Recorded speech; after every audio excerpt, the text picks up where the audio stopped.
मत टूटने लगे, जब चारों तरफ से परेशानियां हों और लगे अब कुछ नहीं होगा, तब तुम कृष्ण की सुनना।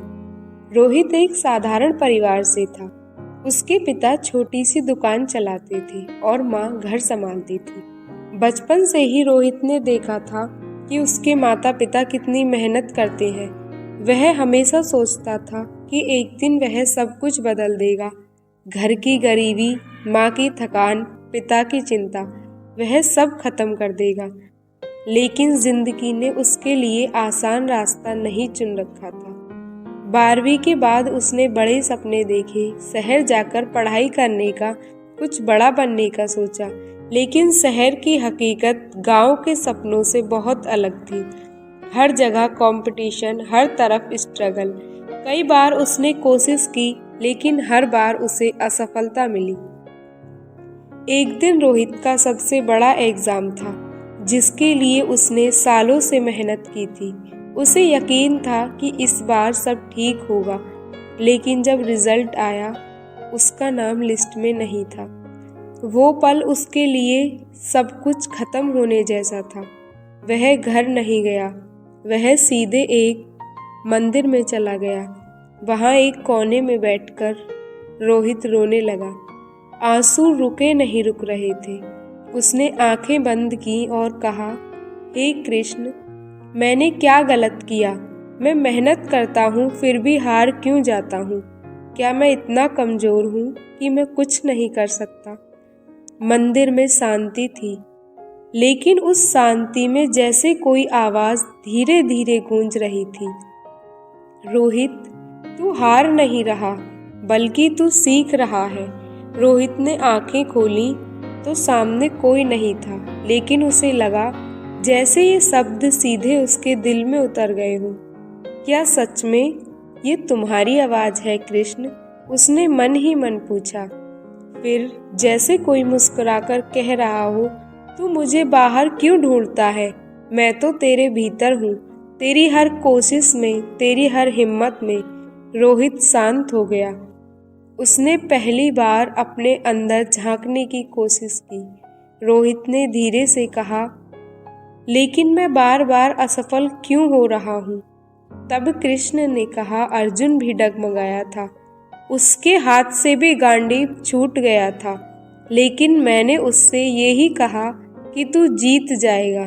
मैंने सिर्फ इतना कहा, तू अपना कर्म कर पूरी निष्ठा और ईमानदारी से।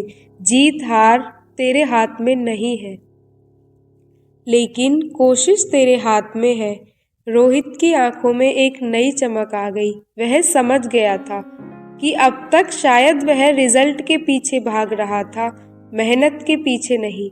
उस दिन के बाद उसने खुद को बदलना शुरू किया। अब वह सिर्फ सफलता के लिए नहीं, बल्कि सीखने के लिए पढ़ता था। वह हर गलती को समझता और हर कमजोरी पर कार्य करना शुरू कर दिया। जब भी उसका मन टूटता, वह आंखें बंद करके कृष्ण को याद करता और खुद से कहता, मैं अकेला नहीं हूँ, कृष्ण मेरे साथ है। समय बीतता गया। एक बार फिर वही परीक्षा आई। इस बार भी वह डरा हुआ था, लेकिन उस डर के साथ एक विश्वास भी था। उसने पूरी ईमानदारी से पेपर दिया और बाहर आकर मुस्कुराया, क्योंकि अब उसे पता था कि उसने अपना पूरा 100% दिया है। और इस बार उसके साथ एक विश्वास भी जुड़ा हुआ था, जो विश्वास था उसे अपने श्री कृष्ण पर। कुछ दिन बाद रिजल्ट आया और इस बार उसका नाम रिजल्ट में था। रोहित कुछ देर तक स्क्रीन को देखता रहा, क्योंकि उसे यकीन नहीं हो रहा था कि उसकी आंखों से आंसू बहने लगे। लेकिन इस बार ये आंसू दर्द के नहीं थे, बल्कि खुशी के थे। वह सीधे उसी मंदिर में गया जहां वह पहली बार टूटा था। इस बार वह रो नहीं रहा था, बल्कि मुस्कुरा रहा था। उसने आंखें बंद की और कहा, धन्यवाद कृष्ण, आपने मुझे रास्ता दिखाया। फिर वहीं अंदर से आवाज आई, मैंने सिर्फ तुझे तेरा असली रूप दिखाया, ताकत तो हमेशा तेरे अंदर ही थी। रोहित ने सिर झुका दिया। उस दिन के बाद उसे एक बात समझ में आ गई कि भगवान हमें सीधे सफलता नहीं देते, वो हमें मजबूत बनाते हैं ताकि हम खुद सफलता हासिल कर सकें।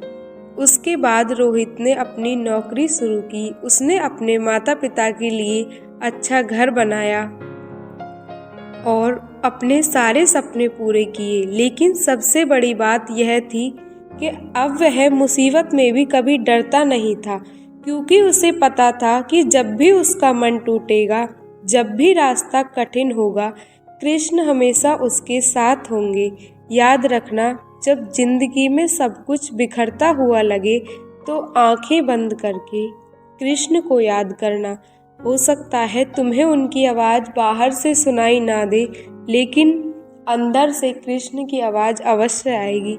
एक बार सच्चे हृदय से आप सुनकर देखना। श्री कृष्ण आपके अंदर से ज़रूर कहेंगे कि तू हार नहीं रहा, तू बन रहा है।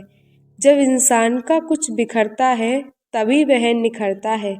इसलिए मुश्किल परिस्थिति में भी घबराइए मत, कृष्ण पर विश्वास रखिए और मुस्कुराते हुए अपने कर्म करते रहिए। और एक बार प्रेम से कह दीजिए, राधे राधे।